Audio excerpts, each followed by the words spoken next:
This is Kentucky Afield Radio. This is Ron Rohde, Kentucky Afield's first host back in 1953. Now, I'm proud to present Charlie Baglin. Out of sight, out of mind, doesn't get these things out of our water. We go inside outdoors with one of the country's leading experts on the subject of Asian carp infestation. Ron Brooks also serves as the chief of Kentucky's Division of Fisheries. Also on the show, we will be talking catfishing on the Ohio River and how rising lake levels at Lake Cumberland have hopes on the rise as well. It's a good show. Stick with us. This is Kentucky Afield Radio.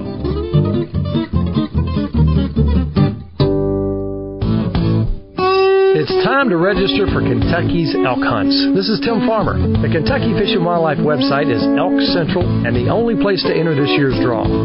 Elk hunting in Old Kentucky. Take it from me, there's nothing like it. 1,000 names will be drawn, and with the Pick 2 option, you gotta like your odds. The deadline is midnight, April 30th. The Kentucky Elk Draw. Enter at fw.ky.gov. Again, fw.ky.gov. Kentucky's Nature and Wildlife Fund. You see it as a contribution option when you prepare your state tax return. But you also see it as songbirds and wildflowers. You can see it in clear, flowing streams. Sometimes it's so secluded you may never see it at all. But if you only see it on your PC as you prepare your taxes, that's good too.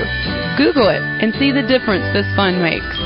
Kentucky's Nature and Wildlife Fund, the natural tax shelter.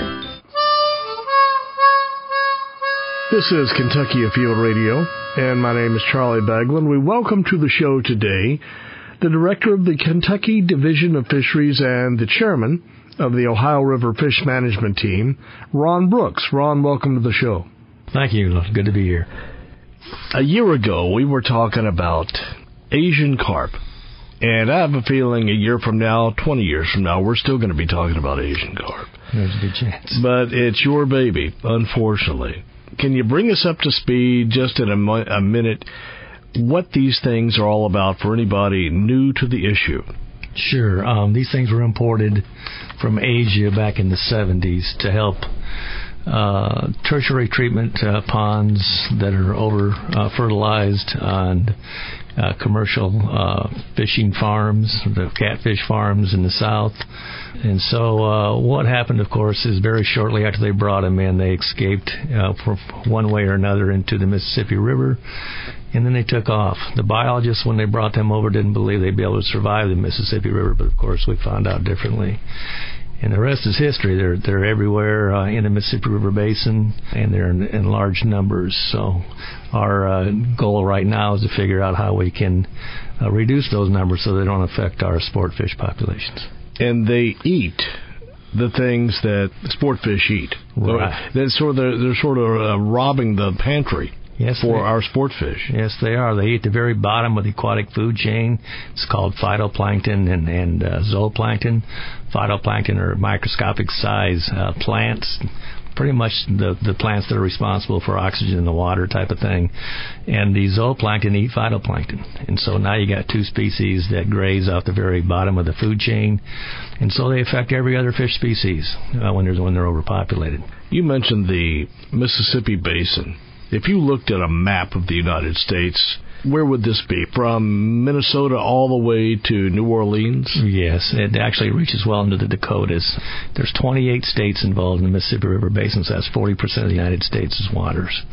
And anything connected remotely to the Mississippi River, they will find a way to get into those waters. They are just very prolific, and they move a lot. They're powerful swimmers, and they got a very successful life cycle. They can spawn almost any time during a period from April through October, and so it doesn't take a lot for them to get off a good population. Playing off the NCAA basketball tournament last year, you came up with Carp Madness. Right. And that was the first of its kind, I want to say, in the nation. Yeah, it was. Now, as I recall, that was basically not so much to eradicate Asian carp, but to introduce this to the media, to commercial fishermen, to the public, that these are out there in great numbers. Right. Most commercial fishermen are already aware of them, but it was a media ploy, I guess you might say, to get the word out to the general public and the legislators. We've been trying to get the southern states noticed as far as the Asian carp problems that we have. At least I have been since I've been in Kentucky. Basically, they're focused on the Great Lakes, and hundreds of millions of dollars are being spent to keep these things out of the Great Lakes, and federal dollars, and really nothing has been done to help the other states at least control these things, especially in waters like we have.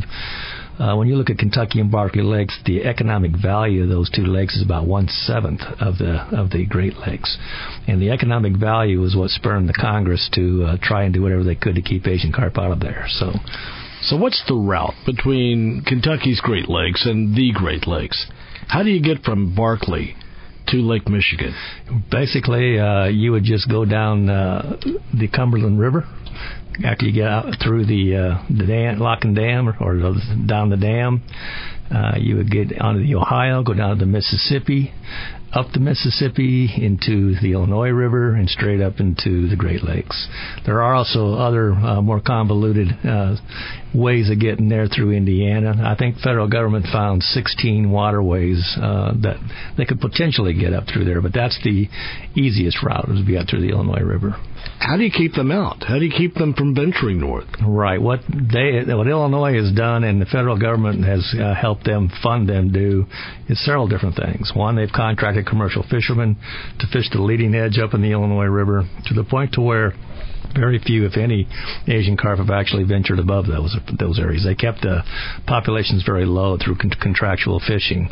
But what they have done to kind of, as insurance, is they put in 3 electrical barriers on the Illinois sanitation canal up in, it's part of the confluence of the Illinois River up near Chicago. So they put in 3 barriers, electrical barriers, that whenever any fish would get close to that barrier, they basically would get electrocuted. And they spent, like I said, hundreds of millions of dollars on that project. So just to keep them out of the Great Lakes. And so far it's working. So far, there's no reproducing population in the Great Lakes that we know of. I believe they do what they call eDNA, environmental DNA studies, or get environmental DNA samples, in which they can detect whether or not Asian carp DNA is in the water. And they use that to try to see whether or not, or determine whether or not they believe there's Asian carp in the water. And there have been several samples taken from the Great Lakes that have come back positive in terms of potentially having some Asian carp. My feeling is that before the dams were even built, or the barriers were even built, some Asian carp got up there, but probably very few.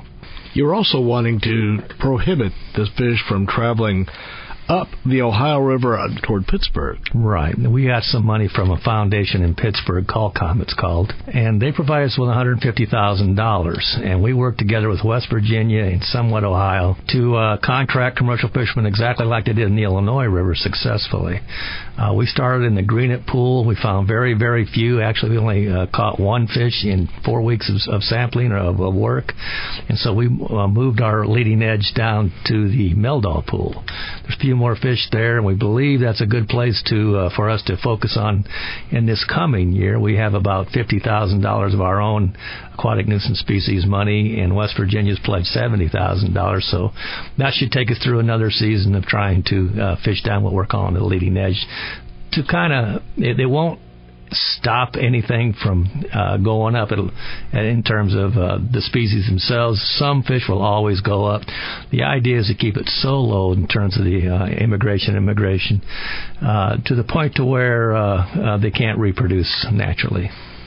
Director Brooks, you are with the Kentucky Department of Fish and Wildlife and Director of the Division of Fisheries, and you're using pronouns such as we, us. It goes beyond Kentucky. I have a feeling you're really not always talking about. Right. Is there a sort of like a collective board that helps to decide these things? There is. We actually work directly with 2 of those kind of organizations. One's called MICRA, which stands for Mississippi Interstate Cooperative Resource Agencies, and it's the fisheries divisions of 28 states that border the Mississippi River proper.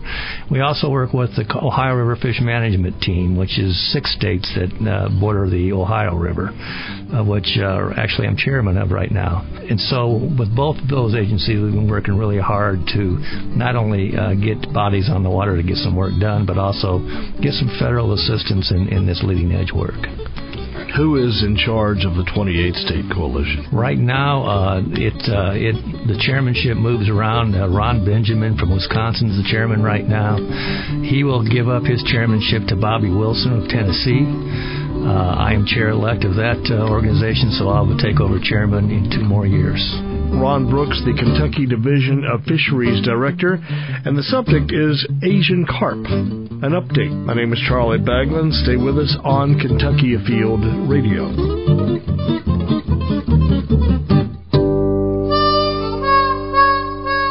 Welcome back to Kentucky Afield Radio. My name is Charlie Baglan. Ron Brooks is in the studio with me today. He is one of the nation's foremost experts on this menace fish called the Asian carp. He is also in charge of the Kentucky Division of Fisheries. Ron, I know this has to eat up a lot of your workday. I'd say in the last 3 years, a good 70% of my time's been spent on that. But you bring a lot of experience to the position when you were, Illinois? Yes. That's what makes it difficult for me to pass this on to any of my biologists who are already probably overworked as it is. So we did hire a new person. Paul Wilkes is our new aquatic nuisance species coordinator. I have great hopes to pass off a lot of this on him so I can get back to focusing on the sport fish in Kentucky at least as much as the nuisance species issues. There is an ugly picture to be painted of what this fish is all about. One, we can talk about, maybe you've seen this on YouTube or Can You Believe This type TV show, where you have a boater and you see video of them scooting down the waterway and all these fish are jumping up out of the water. Right. That's what we're talking about. We're talking about Asian carp. Right. Those are silver carp. There's 2 species, I said earlier. The big head don't jump as much, but they grow larger. They grow over 100 pounds. The silver carp that jump grow over 70 pounds. The silver carp are especially an issue because of, like in our 2 big lakes, the recreational component. If you're skiing or on a ski-doo or whatever, even in your boat, we've had reports of people getting knocked out of their boat while they're driving down the lakes and rivers. So, and I would imagine if you're on a jet ski, if you're on water skis, they could inflict some damage. Yes. We've got a picture that we use a lot in our presentations of a lady. She was bow fishing. She had just shot a big head and was playing it, and a silver carp jumped up and hit her in the jaw and broke it in 7 places. You hear a lot about bones being broken like that, as well as people being knocked around. So they're very hard on expensive electronic equipment as well. So it can have an impact on the recreational aspect. Is the impact worse in the Illinois River? Right now it is. The Illinois River is probably one of the worst places for Asian carp, primarily because it's so fertile. These things hone in on areas where, when there's fertile waters coming down, when there's a lot of zooplankton or a lot of phytoplankton coming down the river, they'll go up those rivers because they know there's a lot of food there. And Illinois is one of the most fertile tributaries in the country. So they naturally gravitated up to Illinois River, and they reproduced very well. It's got a lot of backwater areas. It's perfect for fish species to do well. And so, there's more in the Illinois River. My fear is, I studied the Illinois River in the late 90s and early 2000s, and we actually had a hard time finding Asian carp to do some of our telemetry work. It wasn't 3 or 4 years later that all of a sudden they had a couple of large year classes, and now they're abundant to the point to where they're affecting sport fish species condition and abundance. Sounds to me like there's some urgency here. And there is, and we've been working with a lot of people to try to get something done. Obviously, we've been working with processing plants and folks that are interested in starting businesses harvesting Asian carp. We've got the one facility that's there now. It's called 2 Rivers. We've got another facility called Silverfin, which has brought in two businesses, one from Texas and one from Louisiana, that one of them export to a South Africa area, millions of pounds of dried Asian carp every year, caters to the ethnic markets in Nashville and St. Louis and Chicago and New York. So there is a commercial fishery now in place and operating. There really is. I'd like to increase the number of fish that are going out as well, and focus their effort more right now on our biggest issues, which are the two reservoirs. There's another player that's got a good potential of starting this year. He's a fellow that was originally from Alaska.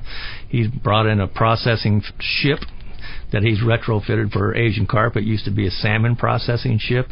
All he's waiting on is some federal permits, and when he gets those permits that will satisfy some requirement that he has to for them to sign off on a foreign investor, China wants to invest in this, he'll start a business in the Hickman, Kentucky area, and it's going to be a big one. It's going to be a 100,000 pound a day business. So there was a show dedicated to Asian carp and the Carp Madness fishing tournament for commercial fishermen on Kentucky Afield, the TV show on KET. Done an excellent job.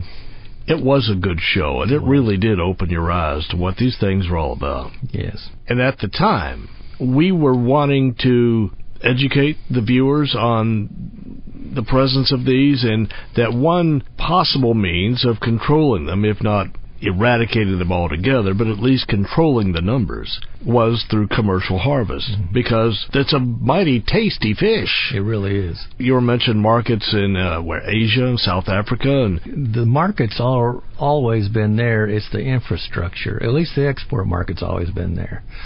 What we have also been interested in is getting the public more interested in eating these things domestically. What happens is there's such a narrow profit margin for exporting these things is that at some point when these things start getting fished down a little bit, and the commercial fisherman can't go out anywhere he wants and harvest 10,000 pounds a day, then it's going to be very tough to cater to that export market. So what we've been trying to do is we've had several club dinners that we've gone to. We're going to have another waterways dinner coming up in March, where we show people how to prepare these things and just fry them up like you would a catfish and try their little recipes, and people find out how good they taste. Every time we do this, and we did this at the Carp Madness tournament as well, but every time you do this, you have the first question out of people's mouths is, where can I buy these things? And so the processor that I've told you about, the distributor in western Kentucky, is also now starting to cater more to that market. And we're seeing slow growth in that. I think if anyone had a little bit of a financial incentive, I think they'd be able to take off with this business domestically and make a good living. And this would go on indefinitely? I don't see us ever getting to the point to where we're going to eradicate any fish species out of our rivers, because they're just not worth enough for people to go after them, and they're not that easily harvested once their numbers start getting lower. So they're always going to be around to some extent. It sounds like if I were, of course you need a processing plant, but that you could go to the Illinois River and come out of there a millionaire. The problem with the Illinois River is, remember we said it was already overpopulated? Well, when the fish species gets overpopulated, it's a lot like humans or anything else. They don't eat as well. When they don't eat as well, their condition is poor, and so they're not as worth as much to a food market. And that's one of the issues that they're actually up against in the Illinois River. That's why a lot of your processors that are in Illinois right now are looking to Kentucky fish, because our fish are in great shape yet. Good sign for us, because that means we're not to that point to where the Illinois River is as far as being overpopulated. But so that's a big issue. We want to stay on these things so that it never gets to the point where they become invaluable to any market. We do a fishing report on this program every week. Paul Reister, the district fisheries biologist on Ken Lake and Barclay, never mentions the Asian carp, the silver carp with the big head. Is it a fish that you can go out with a hook and line and catch? And when they're really abundant, what these things do is they travel in huge schools. So when they're really abundant in places like your tailwaters, they orient themselves with their faces towards the current with their mouths open, basically filtering the water like a paddlefish would or something. And so if you have a plug with multiple hooks on it, because they're usually in fairly shallow water, they can be in deeper water, but if you put a treble hook on a plug and just throw it out there, good chance is you're going to catch one in the mouth. And they are excellent swimmers. We have guides, actually, that take people out to try and catch these things. They are powerful swimmers, and it's really it is kind of fun to catch. I will admit it, as much as I hate to, because I don't ever want to see these things become a sport fish where we actually manage for them. And when they're that thick, they're becoming a problem to other sport fish species. So they don't play well together with other species. 83,000 pounds is the number I remember that was harvested last year. That's correct. For the first annual Carpathon. Right. Is this expected to be an annual event? Will there be more Carpathons? If I can find some kind of financial support for it, I would love to have one every year at least, if not two. I think it showed the public that the commercial industry can work with the sportsmen in such a way that positive things can happen. That, like you said, 40 tons of fish in 2 days, that's a lot of fish. There were very few people that were put out in terms of sport fishermen when we did that tournament. And I think everybody went away from that tournament feeling good about each other. I talk to commercial fishermen about once or twice a year in western Kentucky as a group, and they'll come up to me now and they'll tell me how great it was to meet the anglers on the boat ramps. They get high fives because now the angler understands and they're helping the situation. That's good news. Ron will stay with us for the next half hour. We'll talk a little bit more about Asian carp, and we'll check in on the subject of the catfish controversy on the Ohio River. And some good news ahead for Lake Cumberland. This is Charlie Baglan. Stay with us on Kentucky Afield Radio.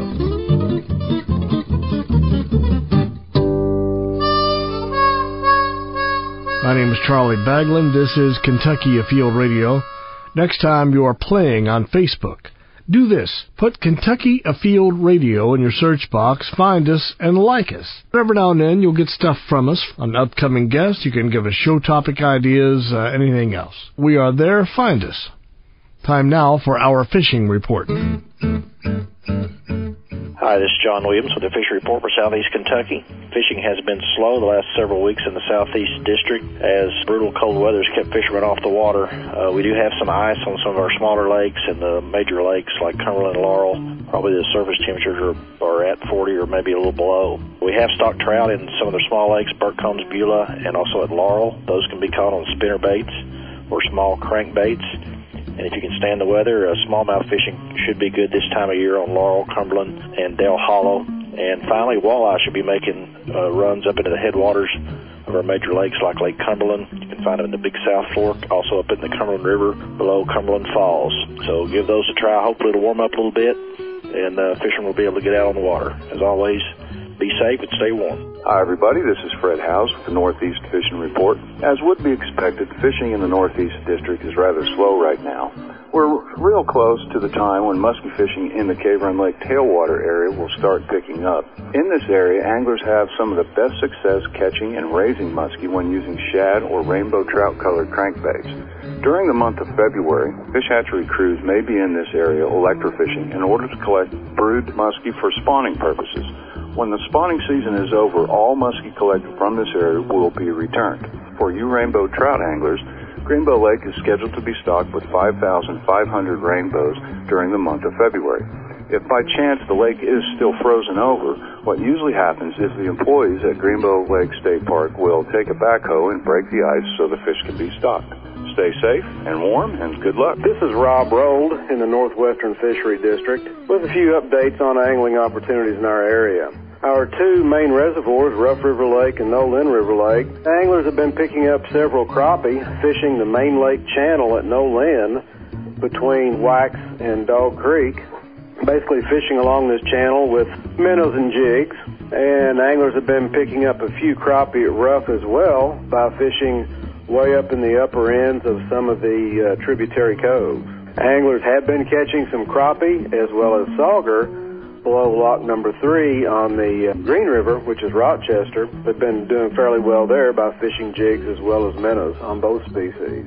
That's it from the Northwestern Fishery District. Remember, please be safe on the water, especially during this cold weather.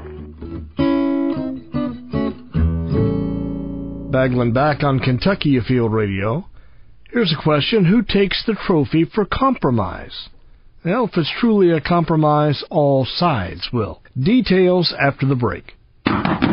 Hello, you're a really big fish. Here's your trash. What?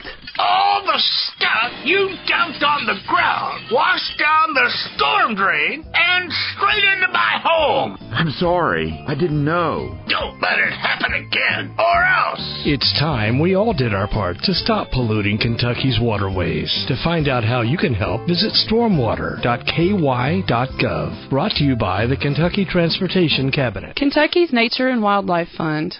You see it as a contribution option when you prepare your state tax return. But you also see it as songbirds and wildflowers. You can see it in clear flowing streams. Sometimes it's so secluded you may never see it at all. But if you only see it on your PC as you prepare your taxes, that's good too. Google it and see the difference this fund makes. Kentucky's Nature and Wildlife Fund, the natural tax shelter. Kentucky Afield Radio, Charlie Bagland is my name, and Ron Brooks, who is the director of the Kentucky Division of Fisheries, is my guest. We have been talking about Asian carp, and Ron is one of the nation's leading experts on the subject. 2013, Kentucky hosted the nation's very first Asian carp fishing contest. It was a tournament. Curious though, Ron, have any other states decided to follow your lead in having another Carp Madness or Carpathon? Tennessee was looking to do it. Arkansas was too. They asked us about how we ran our tournament. Tennessee had a different idea how they wanted to run theirs. They had talked about actually paying commercial fishermen to be in the tournament, where it was just free for us. And we just paid folks for whatever fish, rough fish they wanted to keep outside of Asian carp. We kept the Asian carp for... and we gave them to a processor from actually Mississippi that paid us a couple cents a pound for them so that we didn't have to waste any of them. They were made into fish meal. Like I say, I think Tennessee's trying to figure out a way they can do it to where they can not only pay the fishermen, the fishermen can keep the fish and actually sell them.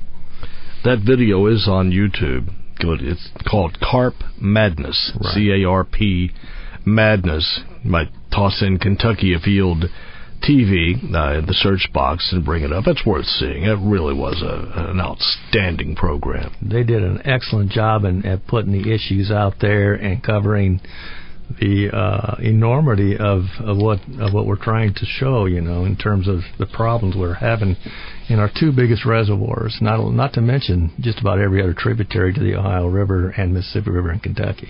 I'll go ahead and just mention this because the show, while it was videotaped down at Kentucky Lake, and Barkley was at both lakes, yes, but it was edited right here in the building we are in, and in one of the editing studios right across the hall from the radio office where we are now. Mm-hmm. And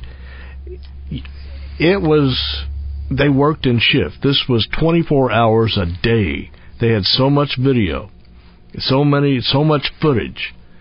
They would bring sleeping bags in, order pizza. People would come in, wives, I know this is important, I'll see you in a few days, right, kind of thing. It was really notes plastered all over the wall, how to sequence the shots, yeah, and it really did come together and paints a good picture of what this is all about. It was an incredible effort by a number of people, that they had a little bit of a schedule they had to meet for this thing, so they did. They were here 24/7, and it really, when you figure the amount of work they had to do in such a short amount of time and the quality of the end product, it was unbelievably good. I mean, they really hit a nail on the head. You were talking about that because of Carp Madness, now commercial fishermen and sport fishermen get along a little better these days. There was another issue that came up in calendar year 2013, and it dealt with trophy-sized catfish. Right. What was the story there all about? The pay lake industry has evolved from being what we remember as kids, where our dads and moms would take us to these little ponds and we paid to go fishing and take home some small catfish and eat them, basically. It's evolved from that to having a trophy component. And that component has been very lucrative for a lot of pay lakes. A trophy component, meaning a big fish. Yeah, they want the big catfish, 40, 50, 60-pound catfish plus, and they can charge a premium for catch and release into those ponds. And they've gone to the point to where they're even having tournaments now. And so that interest has fostered also, of course, an interest for commercial fishermen to make an extra buck by focusing a little bit more on these larger fish. What the concern is from the trophy anglers, the catfish tournaments are getting very popular, so now all of a sudden, for the first time ever, we have the commercial industry, going after the same fish that the trophy folks want to catch. So, like often happens with commercial fisheries, now we have a competition. And so what we was charged to do was to find out what effects that we thought the trophy aspect of the pay lakes was having on the overall demographics or size structures of the catfish populations in the Ohio River.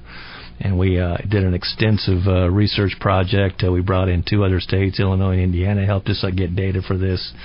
We did ride-alongs with commercial fishermen. We increased our own regular sampling, electrofishing, trot lines, and hoop nets.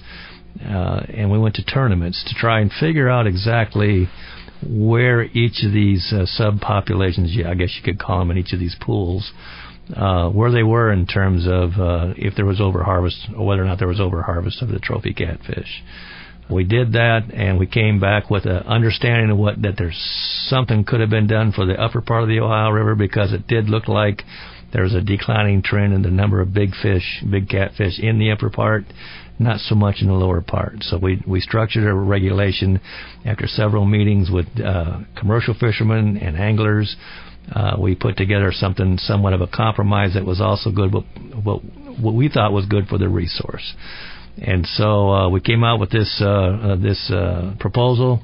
We've got it passed through our commission, and hopefully it'll pass through the LRC. So it has to be blessed by Frankfurt. Yeah, all our regulations eventually have to be blessed through those channels, right? So that's where we are right now with it. We're getting a little bit of feedback from a few commercial fishermen that aren't real happy with it. When we came out of the public meetings and the committee meeting, everybody had something negative to say about this proposal. And to me, when both sides are a little bit unhappy, then maybe we hit the nice middle point of a potential compromise. That's basically the definition of compromise, is everybody walks away from the table unhappy. And we certainly made that goal. So, but the bottom line is we feel like we put a regulation out there that does protect the bigger catfish more than that we ever have had. That kind of protection, and also it allows the commercial fishermen that rely on these things to make a living. It really minimally, if at all, affects those fishermen. For the most part, I had commercial fishermen tell me, I don't like it, but I can live with this. And that's what we were striving for. We certainly don't want to hurt the commercial industry, and at the same time, we do want to facilitate a trophy cat fishery, because that's what we're in the business for. We're in the business of making quality resources for Kentuckians. Commercial fishermen, I presume they have to follow the same size limit that a sport fisherman would. A commercial fisherman cannot catch a sport fish. The unique thing about catfish is that in Kentucky, they're not considered a sport fish. So they're considered a rough fish, but they're also very popular with a lot of our sports anglers. And so that's what opens the door for some conflict between commercial fishing and the sports anglers. So you have commercial fishermen wanting to catch big catfish for all the right reasons. You have sport fishermen wanting to catch big fish for all the fun reasons. There is no tournament, though, out there for catfish. Yeah, the tournament fisheries for catfishing in the Midwest has lagged a little bit. It's really, when you look at the Texas reservoirs, where I think that got the biggest start. But it has migrated to the rivers, and it's definitely made it to the Ohio River. They have several. I think we went to 11 tournaments last year. When we go to a tournament to get data from catfish, it's usually a fairly large tournament. So, the tournament field is actually increasing for catfish. As I understand tournaments, you catch the fish, you weigh the fish in live, you return them to the same water in healthy condition from which they were caught. Right. Except in this situation for catfish, they may be kept in the live well and transported over to a pay lake. Is that just a policy of tournaments? Is that a state regulation that you return to the fish to whence it came? You know, you can pretty much, with a sport fish license, catch unlimited number of catfish up until this regulation, if it passes. But and we have other specific waters where we have regulations on how many you can catch and put certain size restrictions to kind of protect the bigger ones. But the commercial industry or the sport industry cannot sell catfish. When you catch a bass with sport fishing methods or whatever with sport fishing methods, catfish, you cannot turn around and then sell that fish. That's you catch it for your personal use. Right. You can do what you want with it except sell it. You cannot profit from it. So it's the same thing if you shot a deer or a rabbit. Right. And the tournament people have the same rules. They cannot turn around and take those big catfish and sell them to pay lakes legally. Okay, so that was an issue in itself. Mm-hmm. Why are you selling something you have no right to sell? Right. And, you know, a lot of people don't know that regulation. It has been known to be broken without their knowledge of the regulation. So we have done a little bit of outreach to the public to let them know, hey, with a sport fish license, you can't catch a fish and sell it, you know. We've had issues like that with paddlefish as well, of course. So, for places where you can go, it makes me curious and hungry at the same time. If you went to a restaurant, you see catfish on the menu, or you see buffalo or beefalo or whatever you want to call that, elk, and you see these. Some of your fish farm folks might raise bass. They might raise bluegill. Very few, because bass aren't known, for one thing, as a great eating fish for a lot of different reasons, but and bluegill don't grow quick enough. More often than not now you'll see people raising tilapia and stuff like that. But it is legal to take a sport fish and rear it in a facility that, as long as you have a rearing license, propagation license, you can rear them and sell them. So that's possible, but you don't see it a lot. The best food I've ever put in my mouth was walleye. Hands down. I'd rather have that than a ribeye steak any day of the week. Right. Still with us, Ron Brooks, who is the director of the Kentucky Division of Fisheries, is my guest. I'm Charlie Baglin, and this is Kentucky Afield Radio.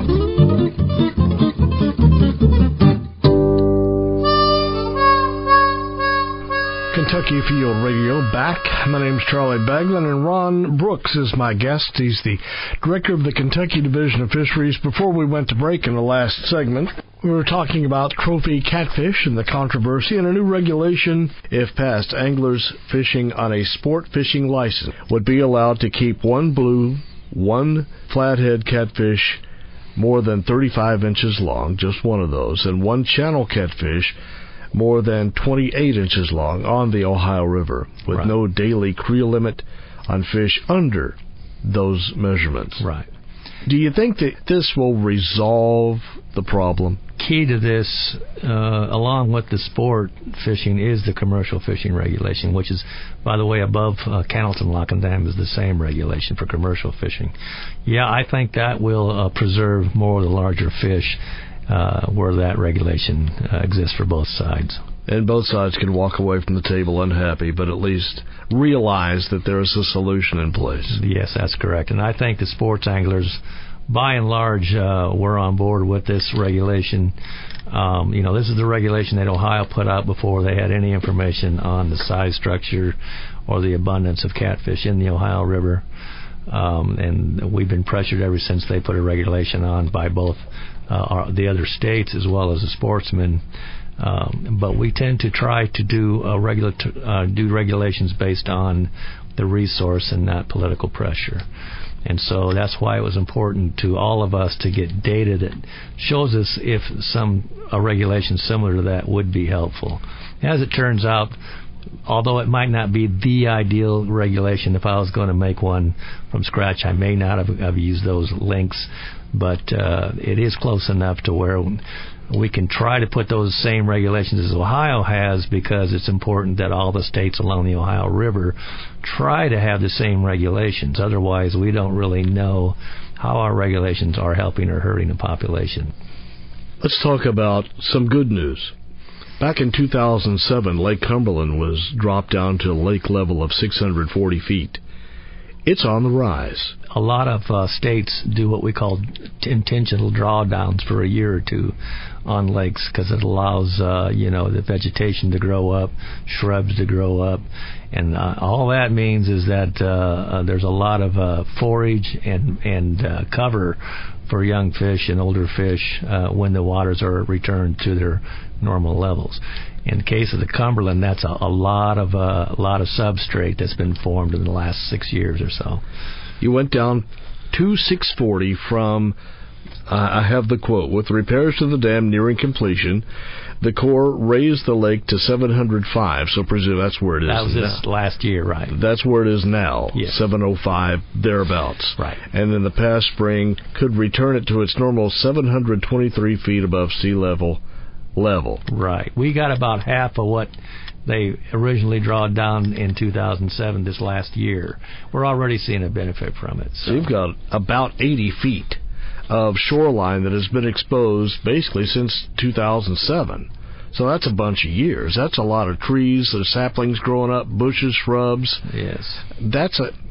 John Williams, the district biologist at Cumberland, calls that the new lake boom or new lake syndrome. Yeah, either one of those will work, because the fish are going to have such an increase in forage supply and habitat to hide, the small ones can hide in, and it's going to have such an impact. It's going to be like what I always called a new lake effect. A new lake effect. You're going to have an abundance of forage. You're going to have your sport fish growing like crazy. We are pulse stocking. Last year we pulse stocked, and we will next year, striped bass and walleye, which means we increased almost double our stocking rates to make sure those things get a nice big increase to start out, and so we're hopeful within a couple of years we'll start seeing those nice big stripers in big numbers back into Lake Cumberland. The new lake effect isn't just a one-time thing. And then 20 feet doesn't sound like a whole lot, but when you look at the shoreline at Lake Cumberland, that's a lot of acreage. And so 2 years in a row we're getting this increase in nutrients into the water, amount of feed and invertebrates and the cover. It ought to really bode well for a lot of fish populations in Lake Cumberland. We're really excited about it. There was a storm and a half that blew through, I'm going to guess it was 2008 or so, that flooded Nashville. Right.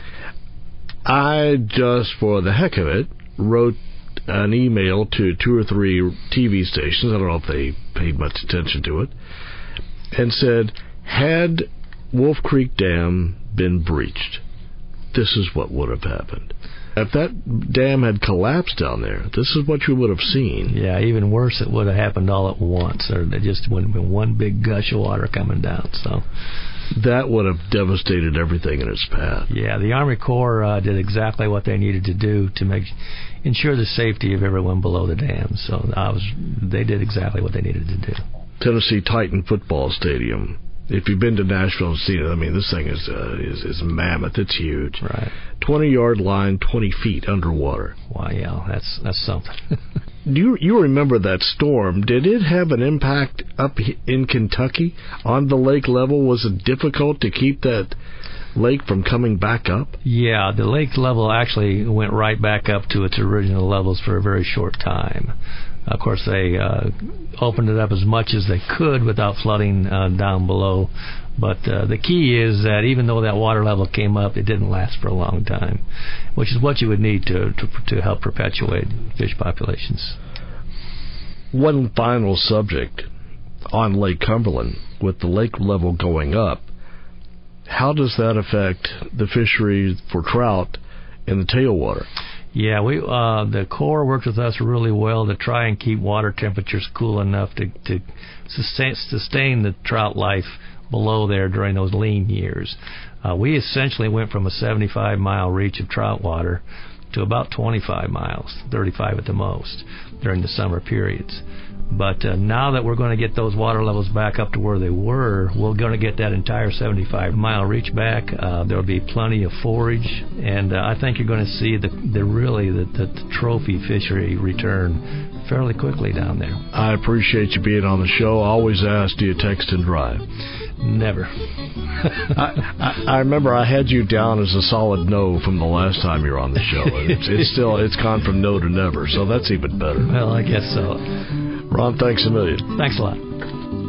John Denver. This would be the perfect day to play John Denver. We went a little long. Maybe we'll get that again in a week or two. My name is Charlie Baglin, inviting you to join us again in a week. We will go inside outdoors again here on Kentucky Afield Radio.